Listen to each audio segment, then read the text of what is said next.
What's going on, juggalos and juggalettes? Just kidding. Welcome back to the channel. If you're a juggalo or juggalette, welcome. We are looking at the beloved LifeMD, ticker symbol LFMD. Did a video on this one a while ago.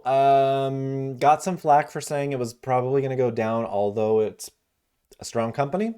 Wanted to revisit it. Someone did request this, and I think very highly of my audience. Um, I'm a slow growing channel, but I think I do have some very smart Wall Street quants who are using my channel to their benefit. So we're going to go ahead and discuss this again because what I detailed, I think, in my last video that came out last year is still playing out to fruition. And that is because we look at the bigger picture. The moves tend to be slower on a monthly basis. And then once things start to reverse and we start to see consolidation and things get better on paper, that's when we like to go in and buy at a discount. Are we at a discount right now? Fantastic question. We're going to be running our projected stock price calculation to see if the stock is worth $5. We're going to see what institutions and hedge funds are doing or have been doing since the last time I released the video. And we're going to do some advanced charting again. This might be a shorter video than traditionally released just because I did do this before. And I'm sure we're going to see, let's just go to this Thinkorswim. LFMD. Exactly. Oh, this purple zone. I'm guessing that was the buy zone. We're not in there yet. We'll come back. Don't worry. I promise you we're going to come back. But let's go ahead and jump on in because I had a chance to look at some of the details below and yeah. So really quickly, just before we move on, strength is with the bears. Bears typically mean the stock is going to be going down, pessimistic. Bulls, optimistic, going up. With the bears at the moment, our momentum actually looks like it's trying to flatline here. However, we got to look at, again, multiple different things. And what do we see here? Our money flow looks like it is one of those slides at a fair where you just go woo, at a 45-degree angle. So with our money flow going down like so, and our momentum, it looks like it's a false flag here where our momentum, it's like, oh, it's going to reverse. I don't know. We're getting a strength signal on the downside. We're getting money flow to the downside, at least in terms of this chart. We're going to validate that with up-to-date SEC filings. So just hold your horses. And our relative momentum indicator does look like it might be getting ready to curve around. The RMI and the MACD typically reflect each other. However, we do just want to keep things in mind. So even if we take a bigger step back, like let's just remove ourselves, our emotion from the situation. Just take a look at this, and this is pretty easy to call out. Look at here, our RSI, huge peak. Our next peak, not as high. So we're getting lower highs in terms of strength. Same with MACD momentum. We had our huge high here again, where the stock went from 50 cents to $30 hairs. And then look, huge momentum, not as much momentum. So money flow, again, lots of money going in, not so much money going in. And then our relative momentum indicator, this is kind of like the butter, the bread and butter right here. Huge momentum, just perfect. Like if you would have got in right when the momentum crosses the hot area and you held it until it started to go down, gosh, okay, you would have got in, let's say, let's just be aggressive. You would have got in at 570 and you probably would have got out right at the peak, which is here, this big green candle. The high of this green candle was 1375. And I mean, that's if you didn't sell at 25.30. So yeah. Again, what we're just basically seeing, the stock is weakening and we should probably see another weak peak or an attempt. However, Another flag we're seeing, not a flag, like another red flag, I guess. Yeah. We're in the month of, I'm filming this in January. I think this video is coming out late January, early February, but this candle here is very bearish. It is not, it's distancing itself from, gosh, what is that? The 50 SMA and also our midline in the Bollinger Band. Um, and then our next support at the 200 is going to be around $2.62 right here, or $2.27. Again, why am I going through all this? Why does this just sound so crazy? It's because of this. Right here. Okay. So you know that feeling when you know you're right, the data is showing it, everything is positive. This sucks because the trend is your friend until the end. And what you have to stomach and put up with and ultimately and unfortunately ride is the momentum. So like let's just jump in really quick. 2023 152 million in sales. Trailing 12 months 2024 193 million in sales. That's an A plus there, good for them. EPS in 2023 was negative 0.70. EPS trailing 12 months 2024 was negative 0.64. Again, A plus. The EPS is continuing to go in the right direction towards positive. Shares outstanding. Okay, 2023 there was 38 million shares available. 2024, trailing 12 months, 41 million shares available. Yes, there is about a 3.55 million share increase. That could be due to insiders selling, shares that were locked up that are selling, institutions and hedge funds that had shares that were locked up selling. That's all good. You know why? Because the shares outstanding are still so low. It's 41 million shares. Anything under 100 million shares is ideal for volatility. And this one is this is one of those things where you have to be confident in yourself. You know what you're seeing is correct. We're witnessing together. Like the stock is continuing to go in the right direction, but the stock price is going the opposite. So we have to be able to associate and disassociate at the same time. Okay, the stock price does not reflect the growth and the improvements of the company. These are wonderful opportunities. This is a good example of where Wall Street is getting a stock wrong, potentially, because we'll run our calculation, but again, the company's continuing to grow, reverse to the positive direction. Gross margins 84%. Every $100 they spend, they get $184 back. So yeah, it's one of those feelings where you know you're right. It's just riding the volatility. But there could be some signs. So quick ratio is 0.78. So if they did close their doors tomorrow, they would not be able to pay off their debts, notes, loans, etc. as IOUs. Let's just look at our quick ratio really quick. Overall, I want to see if it's gotten better or worse. Quick ratio. Okay. This is we're on an annual. We want quarterly. Okay. Quick ratio. What? Q3 to Q3. It went from 0.65 to 0.78, so that is an improvement. 0.83 from 0.52, big improvement. 0.94 compared to 0.58, big improvement. 1.15 from 0.24.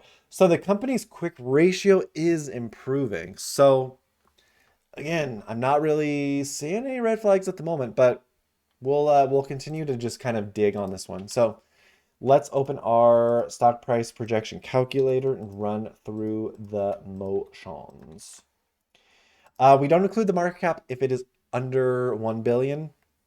Again, this calculator was made exactly for companies like this that are micro cap, like nothing. And the reason we want that is because if we can spot the companies at the right time, think about AMD, Enphase, Digital Turbine, Renesola, so many others where they're just screaming value, undervalued. I did get into all of those at one point, and they all went over 10x. So this is exactly the type of calculator that helps me determine which way we could project the stock price to potentially go. So anyway, long story short, let's go ahead. 25 negative 25,610,000. Sales 193,060,000. Okay, so our income is negative 25 million here. Let's see what's going on. Are they getting better? Are they getting worse? Let's just take a peek together. Okay, Q4 2023, -4 compared to Q4 2022. That's a huge improvement. Q1 2024, -7. Q1 2023, -4. Not good there. Q2 2024, -7.65. Q2 2023, -7.5. Not good there slightly. Q3 2024, -5.9. Q3 2023, -6.9. So 1 million, about a $0.99 million improvement there. $990,000 improvement. So profitability does not, it's coming slow. It's really slow. And if we look at our annual here, yep, big growth here, improved. So what we're gonna need to see happen, because they still have not reported, they have not reported Q4 yet. So we want to see net income for Q4. We're about less than two. Q4 needs to be -2 million in net income.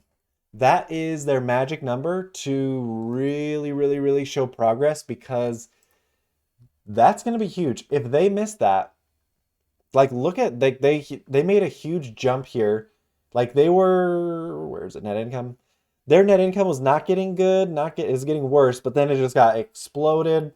Slightly better, way better here, way better here. They like trimmed it by 50%. And now we're kind of just hovering at this -23 million. Um, so that's going to be a huge indicator to watch. If their net income is -2 million or better, wow, we could see some explosive moves in the stock price. And I say explosive because there's only 41 million shares available at what, $5 a share, $200 million worth. If someone came in with $200 million, they could move this.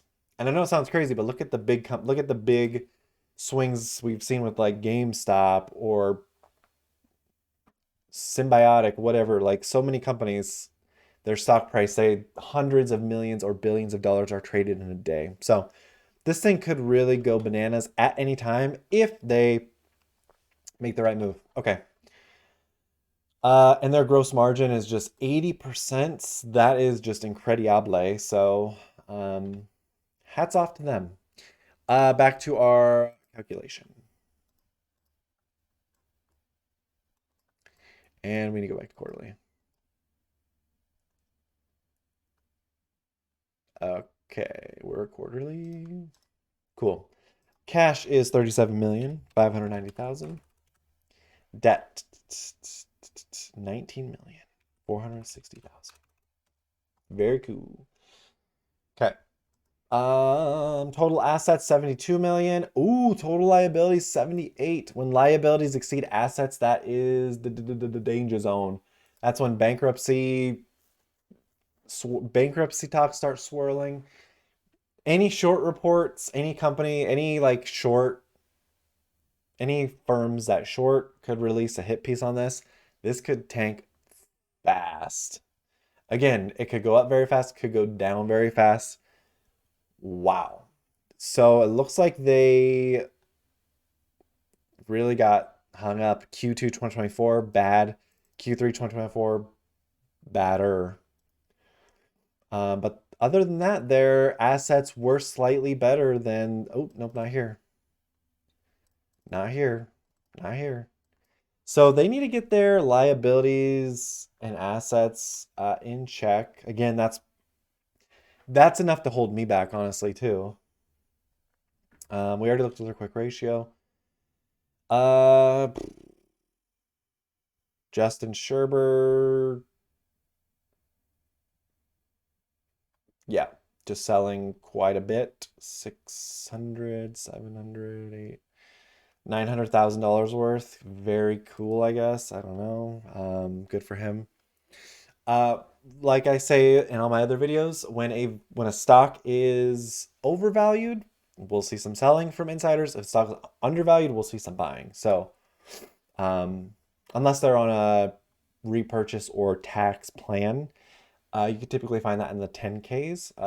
But this is not the level of in-depth reviewing that we're gonna do for that because it's no real red flags, honestly. Okay. Now we're going to take our shares outstanding of 41,810,000. So we get a potential stock price of $4.44. That is below where we're at now. Analysts have it at 11.72 with Lake Street at $12. So again, this thing could reverse pretty quickly just because of this right here, right there.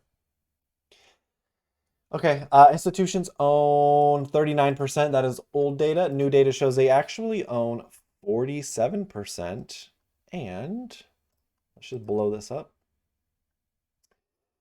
Looks like the same level of institutional ownership for the last couple of quarters, or months. So it looks like institutions are holding strong here.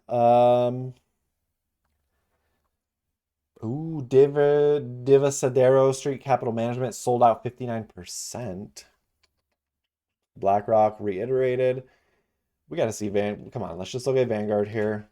We know BlackRock and Vanguard are package deal. Come on. Vanguard. Come on. Where you at? Where you at? Where you at? 2 million shares. Are they at 2 million shares? They're at 1.7 million shares.